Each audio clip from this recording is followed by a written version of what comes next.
শহীদ জিয়াউর রহমান একটি নাম, একটি ইতিহাস। শহীদ জিয়ার জন্ম হয়েছিল এই দেশের স্বাধীনতার জন্য। শহীদ রাষ্ট্রপতি জিয়াউর রহমান শাহাদাত বরণ করেছেন এই দেশের স্বাধীনতা রক্ষার জন্য। বাংলাদেশের গণতন্ত্র, উন্নয়ন, অগ্রগতি, সমৃদ্ধি রুখে দেওয়ার জন্যই তাকে পরিকল্পিতভাবে ষড়যন্ত্রের মাধ্যমে হত্যা করা হয়েছে নির্মমভাবে। আজকের দিনে আমাদের শপথ হোক, আমরা এই শোককে শক্তিতে পরিণত করে এই জাতিকে একটি শক্তিশালী গণতান্ত্রিক, সাম্যভিত্তিক, সামাজিক সুবিচার ভিত্তিক একটি রাষ্ট্র বিনির্মাণ করি, একটি সমাজ বিনির্মাণ করি, যে সমাজে আর কোনোদিন গণতন্ত্রের জন্য, ভোটের জন্য, অধিকারের জন্য আমাদেরকে জীবন দিতে হবে না, যুদ্ধ করতে হবে না। আপনাদের সবাইকে ধন্যবাদ জানাচ্ছি। এখন এখানকার যে বিতরণ কার্যক্রম এগুলো শুরু করা। ধন্যবাদ।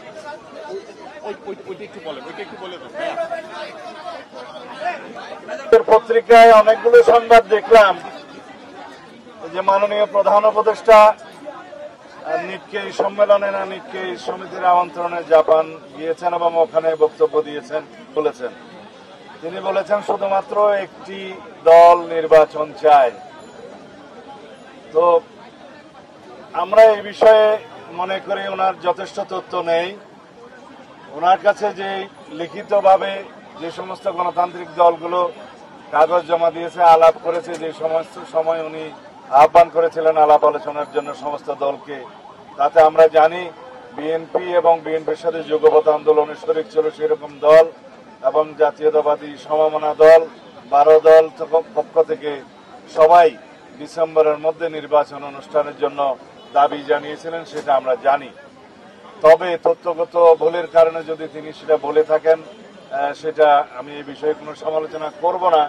তবে সমগ্র জাতি একটি সুষ্ঠু, সুন্দর, নিরপেক্ষ নির্বাচনের জন্য অপেক্ষমান, এটা ওনার বোঝা উচিত এবং খুব শীঘ্রই একটি সুনির্দিষ্ট রোডম্যাপ প্রদান করবেন নির্বাচনের মধ্যে, আগামী ডিসেম্বরের মধ্যে জাতীয় সংসদ নির্বাচন অনুষ্ঠানের লক্ষ্যে।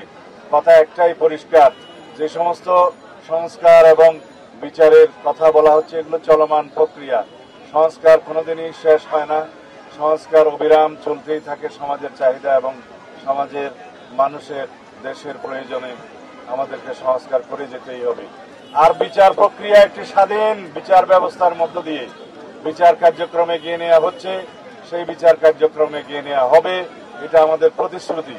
বাংলাদেশের জনগণের চাহিদা, শহীদের রক্তের আকাঙ্ক্ষা, এদেশের মানুষের প্রত্যাশা, এদেশে অবশ্যই খুনি ফ্যাসিস্ট শেখ হাসিনা, তার দল, তার দোসরদের অবশ্যই সমস্ত অপরাধের জন্য কাঠগড়ায় দাঁড়াতে হবে, বিচার কার্য সম্পন্ন করা হবে।